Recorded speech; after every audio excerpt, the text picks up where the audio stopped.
Hi, everybody. I hope that you're doing okay wherever you are. My name is Kemi or Shiba. Kemi is my middle name, and Shiba is my nickname growing up. I hope and trust that you're doing okay. If you're new to my YouTube channel, I kindly ask that you help me by subscribing to my channel as I'm trying to hit 100 subscribers. I am very excited for being in this space. I am brand new, so please forgive me if you see any mistakes.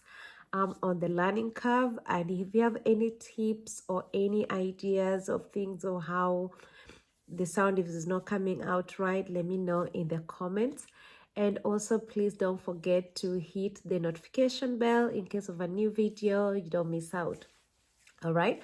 So now that I've done the intro and I know that we've known each other, or rather you know a little bit about myself, like my nickname and where I am. So I just wanted to let you guys know, the main purpose for me for opening the YouTube channel is really to build one another. That's really the main goal. I'm very nervous right now. I'm pretty nervous. I'm new to this space. Of course, it's the digital era. I'm trying to figure things out, but I'm hoping that I'll keep it together and that we're going to learn. So the first topic, or rather like I'm going to cover two topics in two separate videos. The first video is I'm going to cover about budgeting. And then the second one, I'm going to cover about 401k, and if possible, link it slightly to tax returns. We're in the tax season right now, and I felt like it's good, or to include the 401k and just share the ideas that I have. I'm also in the learning curve. If you learn more, you know more about these things, please comment or let me know your thoughts on these things. All right. So for today's video is we are going to talk about budgeting, or rather like how do you plan your money. And the title for this is The Broke Millionaire. So if you are watching from back home in Kenya, is the KESH or the Kenyan shillings. It's the same application, really. It doesn't matter which currency you're using on. You could be a broke millionaire in USD, or you can also be broke millionaire in Kenyan shillings or pounds or euros or yen, or you name whichever currency that it is, right? The whole concept behind this video is just for us to understand, like, what does it really mean being broke and you are a millionaire, right? In the society that we live in, we all know like a millionaire is slightly perceived as somebody who's doing really well, who has cash, who's who's who's having a good life, right? Let's be honest, like millionaires, whether you're in USD or Kenyan shillings, you're able to afford a thing or two of luxury than most people. So today's topic, basically, I just wanted to focus a little bit like how can you be a millionaire but still or yet be broke, right? And I'm not expert in these things, but I'd rather just share my experiences that I have had with money, and also the things that I've observed in the society and the books I've read. And before I do that, I just wanted to give you a tiny bit about myself and the reasons why behind this video. So when I was in high school, or rather, let me just bring it back to when I was in college. I read this book by Robert Kiyosaki. It's The Rich Dad Poor Dad. It's a very famous book. I'm sure you've heard about it. If not, you've heard about it, please get yourself a copy. It will open your eyes into perspectives of money, what we perceive as being rich and what we perceive as being poor, or rather it will give you like those nuggets just to build up basics, like how to look at money and the things that we perceive as investment, yet they're utilities or things that drain our money, right? So this book really changed my life when I read it in my sophomore year in back home. I schooled in B.U.D.G.E.T.I.N.G. It's a university based in Nairobi, Kenya. For those who are new, wondering like where is that located at, I am from Kenya. Kenya is in Africa, and within Kenya, there's a capital city by the name Nairobi, and there is this university that is within the environs of Nairobi called JKUAT. So that's where I schooled, and that's when I had a chance to really go through this book by the name Rich Dad Poor Dad. That book really opened and changed my mind completely. I remember reading it and I was like, this makes a lot of sense. One dad is rich, the other dad is poor. And it's just because of how the approach to money is. So they to put a little bit spice of the book, just know like the rich dad was somebody who perceived money as something to be accustomed with and to get used to it, and they had investments. And the poor dad, on the other hand, really didn't look at money in the same perspective, and he was struggling and he didn't have much. So one thing that I took from the book, especially as my first lesson, was a house. A house is not an investment. It is a utility in this manner. You buy a house, yes. If, for example, if you build a house, then you forget about any building expenses. But if you're doing mortgage, you're paying that mortgage either for 10 years, 15 years, or 30 years, whichever number of years that you're paying the mortgage. But just know like the sum expenses associated with owning a house. For example, for those of us who've built houses, we absolutely know that there's something called the service charge, because you need to maintain that house. You need to pay for electricity, you need to pay for the caretaker, you need to pay for the house maintenance, or things like that. It comes as a package with the house. So just to bring the reason why I'm saying this story is to bring you back to the topic of the study, or rather my sharing with you today, which is budgeting. So it is the second month of the year, and I know we had the big end of the year resolutions, whether it was weight loss or money management, whatever it is, right? I do know for sure most of us, if not all of us, we do have a target for money management. And I felt like in as much as we've had 1 month gone by, how about we also look into budgeting? And I'll share the nuggets that I have, or things that have worked for me, and I hope and they'll give you a little bit of how things might work, so that they favor you as you build yourself. Or if you also done something that also worked, why not share? Please feel free to comment below and let's learn from each other. My goal, as I said, is I really want to build one another in terms of having financial stability. There's something I always say, I hope it doesn't rub anybody in the wrong way. I always say like poverty is more of, I feel it like it's a sin, because poverty, it is something that not everybody wishes to be in the situation, but sometimes you might find yourself there. And there are things or connotations associated with poverty, like there are things you cannot afford. Sometimes it brings a lot of unhappiness. So how about we learn how to make this money and make the money work for us? So that's really the main drive that made me open this YouTube channel, as I want all of us to learn, and I want all of us to build one another. It doesn't matter how much you have, it's really how much you spend on. And that brings me to this topic of budgeting. So my nuggets or things that I do about budgeting is separated into different categories, right? I'll always begin with the basic needs. Those are our physiological needs. Without them, then life is not really comfortable, right? You name it, it's food, clothing, and shelter. And sometimes you may put in education, but I would say education falls in between, a luxury or not a luxury. You can still survive and have a comfortable life without education. However, those three things are really important: your shelter, your food, and clothing. And in the modern world, believe you me or not, insurance is a basic need.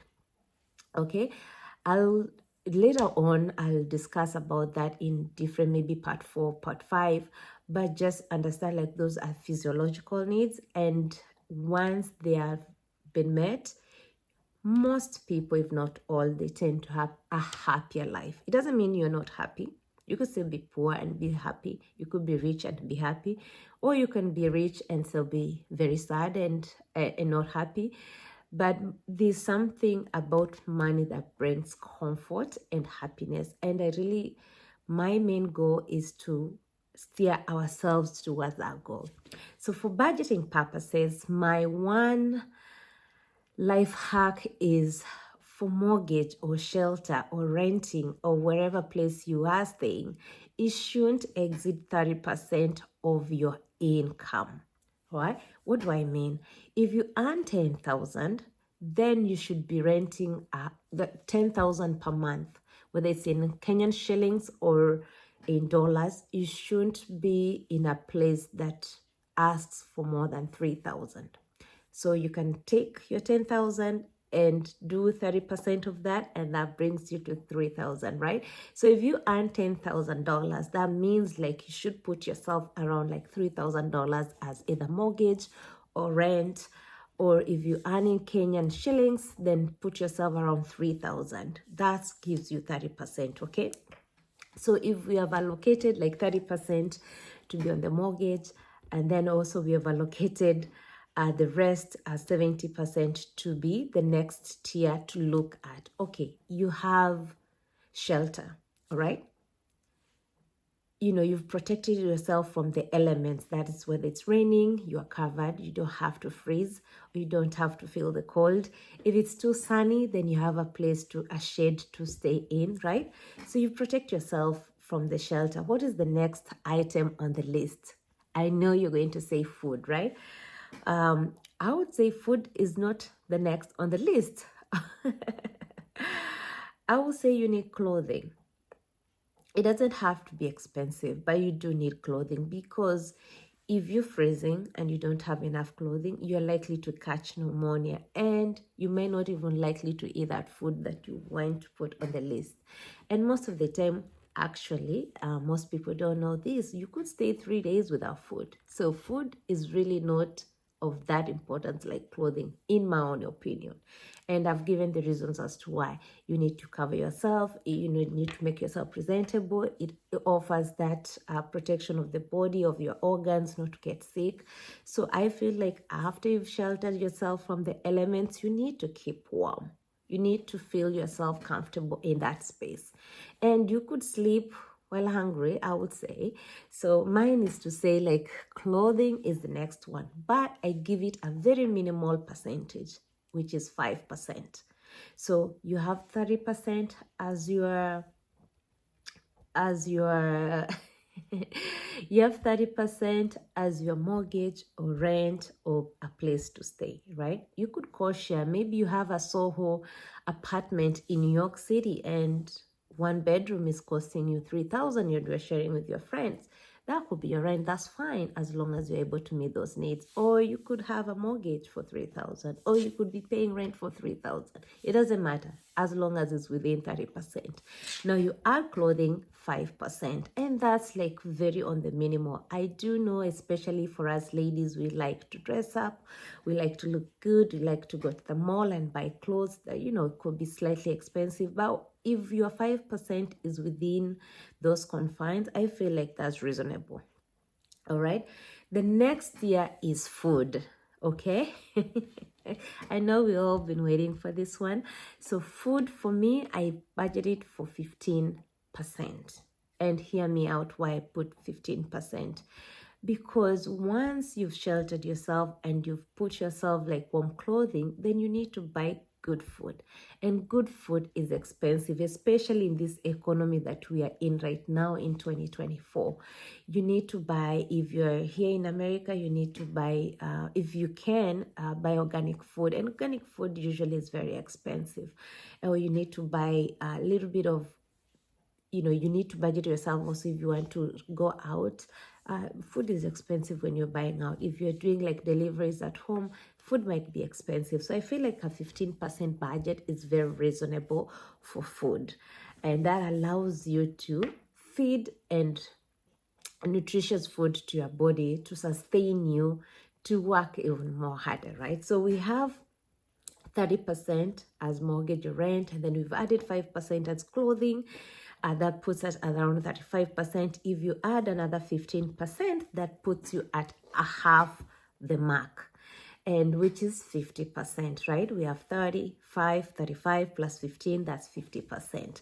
So after that, I usually say the next thing that you should look at is paying yourself. Why are you working this hard, right? You need some type of motivation to work even extra hard and to look for that extra bag or that, extra cash. So you need to motivate yourself. I'll always say this is where you bring another 5%. For me, I'll always say 5% is loving you. So that 5% could be your life insurance. That 5% could be your insurance. There's a difference between insurance and life insurance. You could be having your medical insurance. You can be having your life insurance. But I always say love yourself first by having that insurance, because once you've provided yourself with shelter, you have clothing, you're warm, you've eaten food, then you need to cover yourself up in case you get sick. You will be covered. I'll give you like a good example. Like if back home, if you go, and this is from my own experience, I had a late sister, may she rest in peace, and we visited Aga Khan. I remember very well. If I didn't have like the 70,000 at the time, which was like almost 8 years ago, she could not be admitted because I don't have that money. So it forces you to have some sort of insurance for them to accept to give services to you. Same things apply to here in the US. If you go to the ER, the first thing they ask for, what is your insurance that you have? If you don't have, they will still take care of you if you're in an emergency or it's an urgent thing. And at the tri-age, you know very well, like they look at who is really critical. So if it's a critical emergency, they will treat you, they'll sustain you just to keep you stable. But they will still try to seek for donations or charitable insurances for you to be grouped or to be provided by. Sometimes, unfortunately, people have died because they don't have insurance, medical insurance. So it's very important, especially in the US. I've had a few of my friends sometimes say, like, you'd rather sleep in your car and have medical insurance. But that's a story of another day. I'm not going to focus on this video, but for me, I feel like you need to love yourself by having that insurance.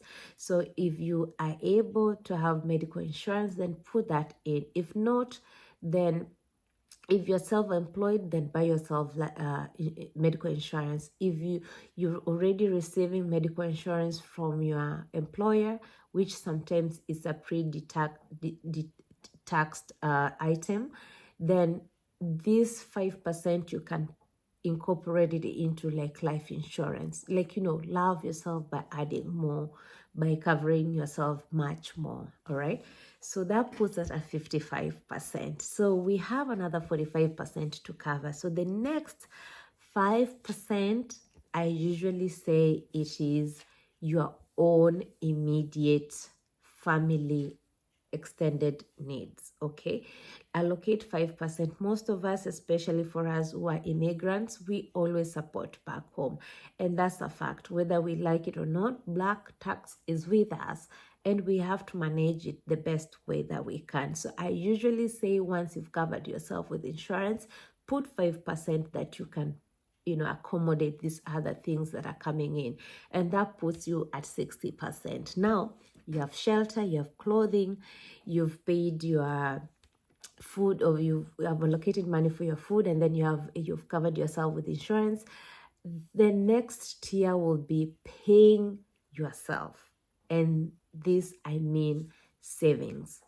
I always go with 20%, but I do know that's pushing the budget, especially with this economy. But I will see if you can, please do 10% minimum of your net income in terms of savings.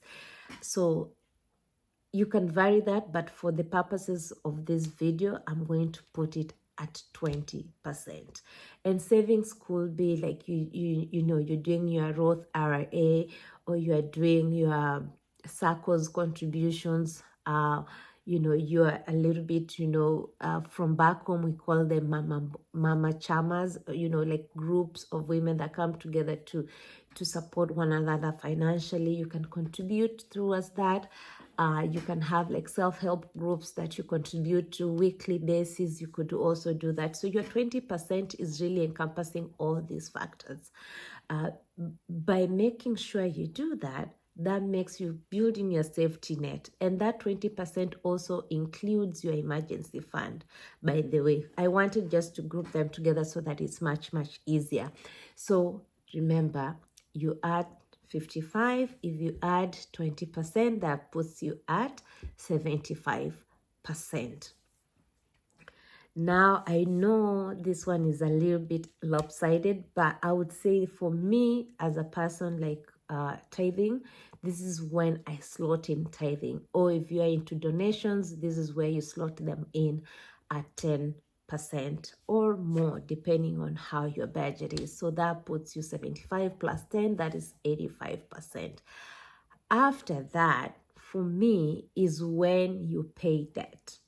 Debt is at the very bottom of my list of budgeting because number one, you're using other people's money. I do know their interest rates there, but always have debt paid at the last. After you've invested yourself, you've covered yourself, and your bag is secure, meaning you have your emergency fund, you have your savings, you have your insurance, you have your mortgage, you've clothed yourself, you've fed yourself, then pay the debt. Because guess what? If the worst comes to the worst, you can write that off. I know I'm not supposed to say that, but we are trying to build one another here. So I have to be very frank and transparent. I don't advocate for defaulting on your debt, but that shouldn't be your main goal. As most people, how we grew up is your focus, like the first thing once you get your money or your salary is to pay debt. No, please, always have it flipped. It should be the last thing because you're using other people's money to make sure like you invest. And if you invest properly and you budget and you live below your means, trust you me, you're going to make it. So again, I'm going just to do a quick recap of what we discussed today, and that is like budgeting and making sure like you're not broke. And to finalize, to give you the whole topic of being a broke millionaire, this is the story behind that. So I had this conversation with a financial advisor some years back, and I was asking them like, what is the criteria that you use to lend somebody money anyways?